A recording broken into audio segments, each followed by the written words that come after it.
Nous avons choisi comme thème le rôle des adultes dans le développement des affects et de l'attachement des enfants. Nous avons pu voir qu'il existe différentes approches du développement des affects selon différents praticiens, comme Freud, Bowlby ou Piaget. Ce sont les approches par stade. Freud y parle du développement émotionnel par stade, stade oral, stade anal. John Bowlby expose sa théorie de l'attachement, qui se fait entre 0 et 3 mois, par exemple avec le fait de créer un attachement envers celui qui prend soin. Entre 3 et 6 mois, Bowlby montre que l'enfant recherche une proximité envers sa figure d'attachement, en tendant les bras notamment, et avec l'utilisation de cris et de pleurs. Bowlby montre que les cris, vers 4-5 mois, serviront à mobiliser la figure d'attachement. L'enfant établira plus tard une hiérarchisation des figures d'attachement. Le développement continue entre 6, 9 mois et 24 mois, avec l'établissement de bases de sécurité et de communication. Entre 2 ans et 4 ans, le partenariat émergent apparaît, c'est-à-dire l'inhibition, les relations causales. Et à partir de 4 ans, c'est le partenariat corrigé qui se met en place. C'est la capacité à s'identifier à l'autre, de modifier et d'ajuster ses propres buts. La figure d'attachement apparaît pour l'enfant comme une source de réconfort et de protection. L'attachement se développe aussi dans le contexte de mauvais traitements et de punitions sévères. La qualité de la relation d'attachement se base sur la fréquence et la durée des comportements interactifs entre l'enfant et la figure d'attachement. Bowlby explique qu'il existe 4 formes d'attachement pour les enfants. L'attachement sécure, l'enfant proteste au moment de la séparation, il accueille avec plaisir sa mère, il recherche la proximité et il possède une bonne relation au père. Et il ne possède aucun indicateur de stress. L'insécure évitant, l'enfant paraît peu affecté par les séparations, il évite les contacts de proximité et il a une préférence pour ses jouets que pour sa mère. Il paraît autonome et possède un lien positif avec les adultes, mais il possède un stress élevé. L'ambivalent résistant, l'enfant maximise ses besoins d'attachement, il ressent une profonde détresse lors de la séparation et il recherche les contacts et a une difficulté avec ses pairs et un stress élevé. Ce sont souvent des enfants très collants et très dépendants de leurs parents. L'attachement désorganisé, ce sont des manifestations incohérentes entre elles lors des retrouvailles, de la joie et de la peur envers la figure d'attachement. Par exemple, elles provoquent de la crainte et de la joie en même temps au moment des retrouvailles. C'est souvent le cas dans des relations toxiques. Par exemple, dans 80% du temps, ce sont des victimes de violences physiques, sexuelles, psychiques ou de maltraitance. Les conséquences de l'absence d'affection chez les nourrissons peuvent être dramatiques. René Spitz, un psychanalyste hongrois du XXe siècle, a ainsi théorisé la notion d'hospitalisme. À l'origine, ce terme désignait les effets nocifs de la séparation précoce du nourrisson et de sa mère, dû au placement de ces derniers en institution, pour cause d'hospitalisation ou en orphelinat par exemple. La définition d'hospitalisme a ensuite été élargie pour désigner l'ensemble des conséquences nuisibles, qu'elles soient physiques ou psychologiques, liées à la privation d'affection. Pour résumer, l'hospitalisme serait une altération de l'état général causée par une importante carence affective. Comme nous l'avons vu précédemment, un bébé a besoin de sa mère, de son père ou d'une figure d'attachement dès sa naissance, et c'est presque une question de survie.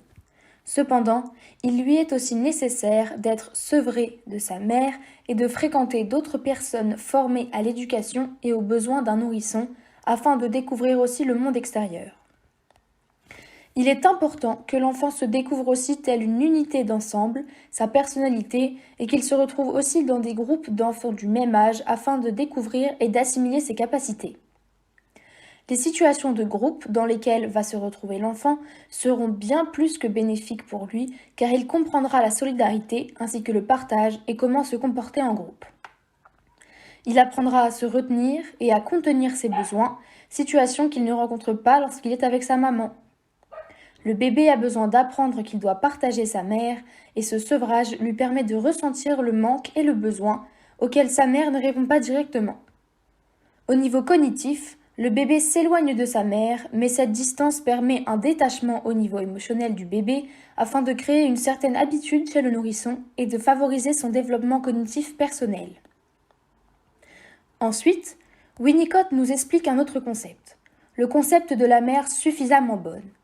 Cette idée nous sera expliquée par un psychologue, Stéphane Wojtysiak, et nous nous appuierons sur sa vidéo synthétisée du sujet. Nous pouvons remarquer que la mère joue un rôle particulièrement important en plus de sa présence et de son absence, mais dans son attitude lors de sa présence. Il existe 2 statuts, 2 types de postures que la mère peut adopter, le vrai self et le faux self, qu'il n'attribue pas qu'à la mère, mais au moi dans son entièreté universelle. Le vrai self est une image de lui-même perçue à travers une réaction adaptée et qui correspond réellement à ce qu'il est. Ainsi que le faux self, qui est une image de soi-même créée pour s'adapter à une situation difficile à assimiler et provoquée par des réactions inadaptées de l'environnement.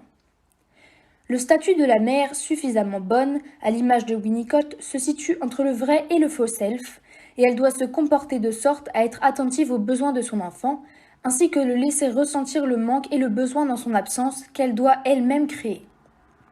Elle doit parfois aller contre son besoin à elle et ses envies d'être présente dans tous les cas pour son enfant. Cette expérience de solitude permet à l'enfant de se préparer petit à petit à sa vie d'adulte qu'il créera tout seul.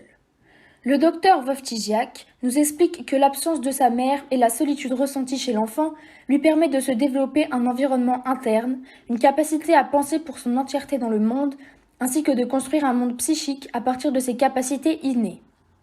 Ce développement psychique dont parlent à la fois Winnicott et Wojciak est nécessaire à sa survie afin qu'il soit en capacité de s'épanouir seul et dans la compréhension de ses émotions par la suite.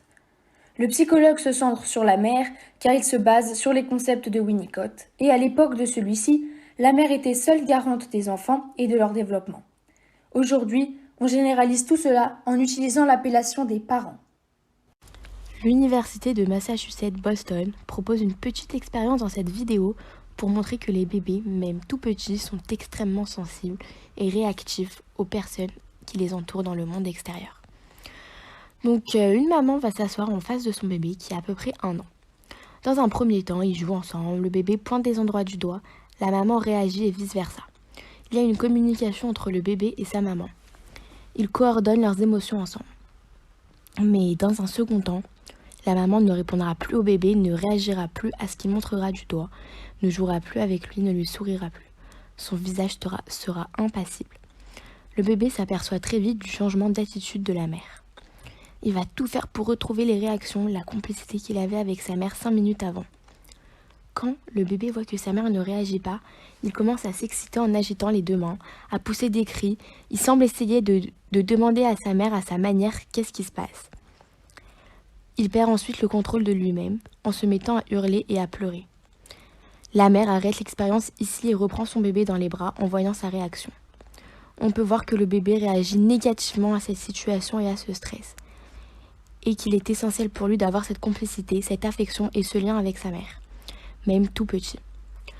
Tronic compare ces 3 états du bébé à le bon, la brute et le truand. Le bon est l'état du bébé lorsqu'on s'occupe de lui, que tout va bien. La brute est son état lorsqu'il ressent un changement et qu'il réagit négativement à cela. Et le truand, lorsque l'état du bébé est irrécupérable.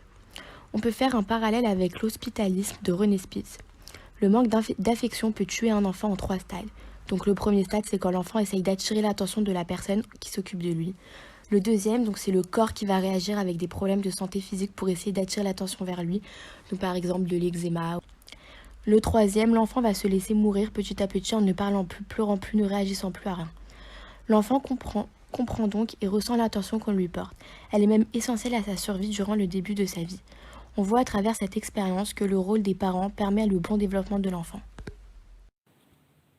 Comme présenté précédemment, les conséquences d'une carence affective peuvent être dramatiques.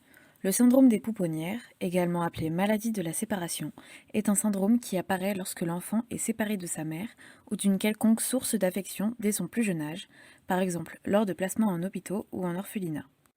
René Spitz, psychanalyste hongrois, a été le premier à rendre compte de cette notion dans les années 60. Il indique ainsi que la gravité de cette séparation est relative à l'âge de l'enfant. En effet, la période sensible se placerait au cours des 3 premières années, particulièrement entre 6 et 15 mois. La dégradation de l'état physique et psychologique de l'enfant s'observe à travers différentes étapes. Lors du premier mois de séparation, l'enfant pleure, crie, cherche le contact. C'est le premier stade. Au cours du 2e mois, il dort mal, perd du poids, sa croissance est également ralentie. C'est le 2e stade. Durant le 3e mois, le nourrisson devient indifférent, ne porte plus d'intérêt pour le monde extérieur. Il se détache et fuit le contact avec autrui. Au-delà de ces 3 mois, l'état du nourrisson devient totalement catastrophique. Son regard est vide et son attitude léthargique.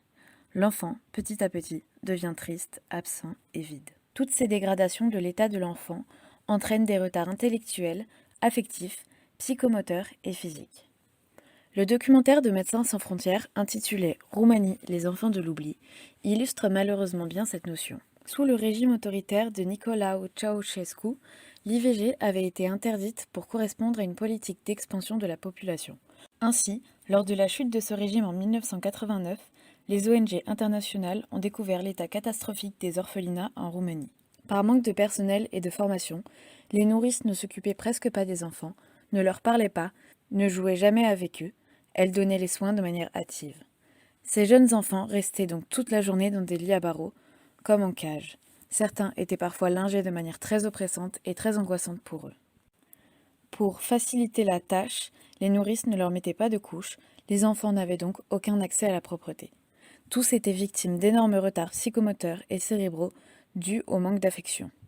Des retards de parole, des comportements inquiétants étaient chose courante dans ces orphelinats insalubres.